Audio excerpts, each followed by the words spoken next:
The Starship, designed to take humans back to the moon, successfully launches but experiences an explosion upon return.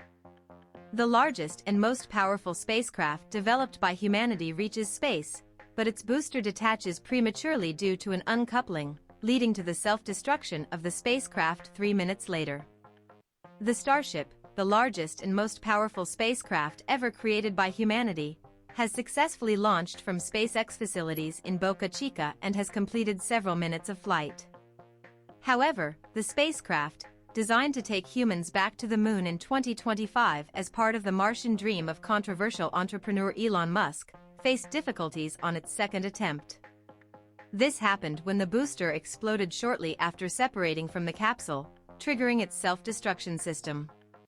The Starship consists of two sections: the Super Heavy rocket, standing at a height of 69 meters, and the spacecraft located at the top of the vehicle, also called Starship, with a height of 50 meters. The latter is the section intended for transporting people and cargo. SpaceX had an extremely tight launch window on Saturday, spanning only 20 minutes, starting at 1400 hours Spanish time. At 14:03, the spacecraft took off, prompting celebrations at SpaceX offices, where Elon Musk closely followed the adventures of his rocket. However, after an untimely and unplanned uncoupling between the booster and the spacecraft 3 minutes after liftoff, as explained by the company, the Super Heavy disintegrated before the eyes of onlookers from the United States and Mexico or those watching live via another of Elon Musk's companies, X, formerly Twitter. Following the explosion, SpaceX also lost communication with the spacecraft, which had already initiated the firing of its own engines.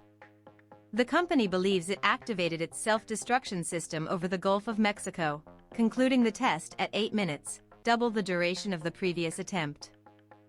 At that moment, the control room fell silent. SpaceX commentator John Sprucker remarked, "The real crown jewel today is that successful liftoff." To this, his colleague on the set, Kate Tice, added, "We have a wealth of data that will help us improve for our next flight."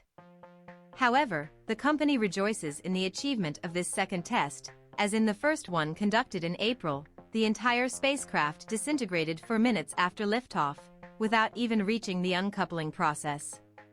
The Starship, standing at a height of 121 meters and capable of carrying 150 tons of cargo, is designed for reusability.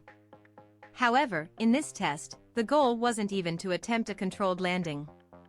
Instead, the aim was to complete nearly a full orbit around Earth in approximately an hour and a half, concluding the mission with an impact in the Pacific Ocean near Hawaii.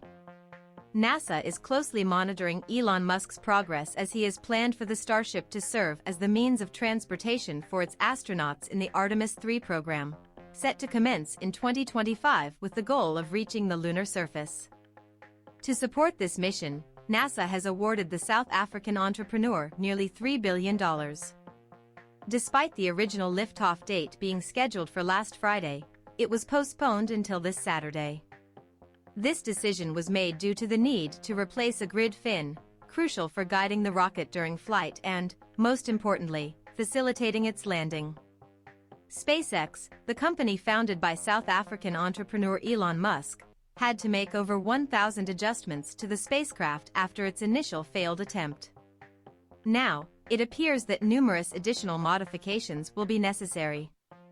In April, they also had to modify the launch platform because the liftoff caused a crater in the launch pad pedestal, scattering debris several hundred meters and damaging at least 6 of the rocket's 33 engines.